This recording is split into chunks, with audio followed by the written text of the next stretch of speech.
structures are really coming in us, my sheet.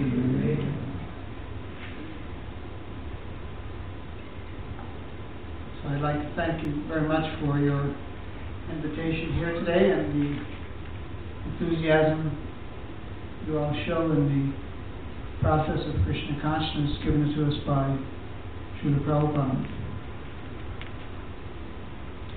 Actually, it's a rare gift, and we sometimes take it for granted, but we shouldn't, because just as described in this verse, there are many people, Prabhupada describes them.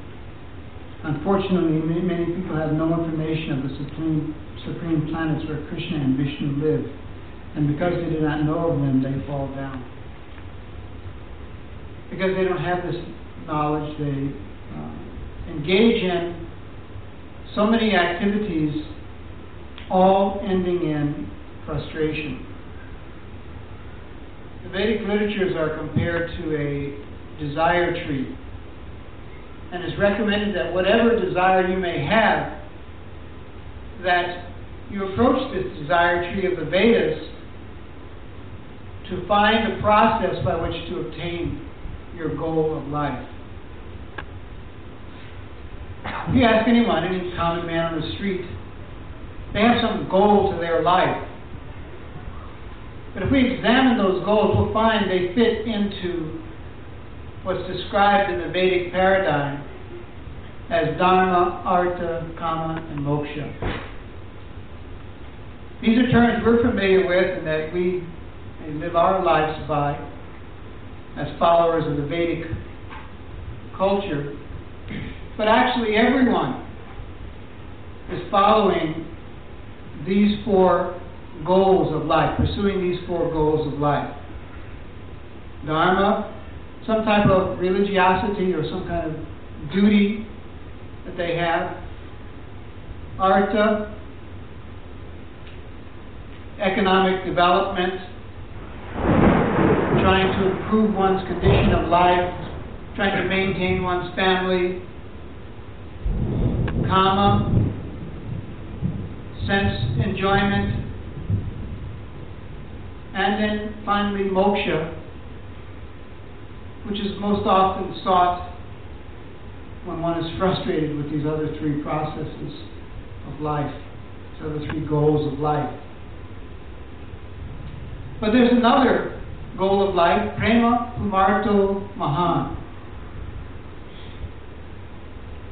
The fifth purushartha, the fifth goal of life, which is to attain love for the Supreme Personality of Godhead. And actually, that goal is so much better than what we find or what we have to undergo in terms of these other four processes or goals of life, that it's really a crime, it's a crying shame that people don't have any knowledge about that. Because if they had that knowledge, then it would be easy for them to understand why material life is so frustrating. So let's look at these four material goals of life, dharma, and just see the difficulty, some of the difficulty with them. We point out just in a short talk. Dharma. Generally, you would think that religiosity or one's doing one's duty in life is something that is good, something that's beneficial. And indeed, how can you go into a society of civilized persons and speak of anything else? And yes, there should be some religiosity, some duty, some common decency in our interactions with one another. But what do we see practically when sincere people that are working within the material sphere of knowledge, what do we see when they execute these things? Dharma. Well, let's just take the present world situation.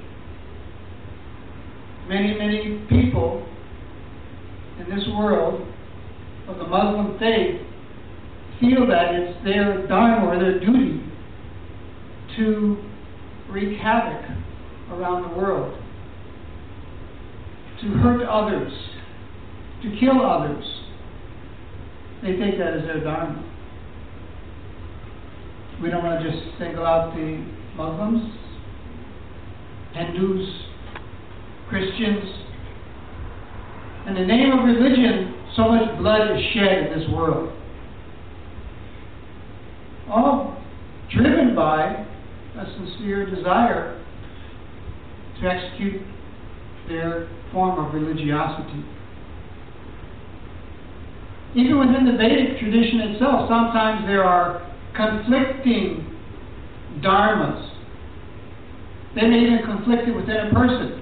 There's an example from the Mahabharata with Arjuna. Arjuna is a Kshatriya, and we know Kshatriyas are very firmly fixed when their vows and their duties, their dharma as a Kshatriya. Arjuna was one such very fixed, determined person. And he took a vow that if anyone criticized his Gandiva bow, he would kill that person. He took that vow. Typical characteristic of a Kshatriya. Of course, there were other vows he was taking also in his life, although the other four brothers of the Pandavas may have disagreed with Yudhisthira. They follow the Dharma. He's the elder brother, and therefore we should accept him and do his bidding. And therefore they're involved in a massive war. And one day on the battlefield, Karna, who had taken a vow and made a promise to Kunti after he found out he was a brother of the Pandavas, he said, I won't kill any of your sons except for Arjuna. You'll have 5 sons before the battle and 5 sons after the battle. Either I'll kill Arjuna or Arjuna will kill me. But due to his vows, etc., he fought very valiantly, so valiantly against Yudhisthira that he wounded him and drove him from the battlefield, completely frustrated Yudhisthira. So, at the end of the day, when he was being tended to, his wounds were being tended to, and Arjuna came back from the battlefield. Yudhisthira said, what is the use of your Gandiva bow? Karna drove me from the battlefield. So now remember, Arjuna took a vow, didn't he? Anyone that criticizes the Gandiva bow, I'll kill that person. So Yudhisthira criticized the Gandiva bow.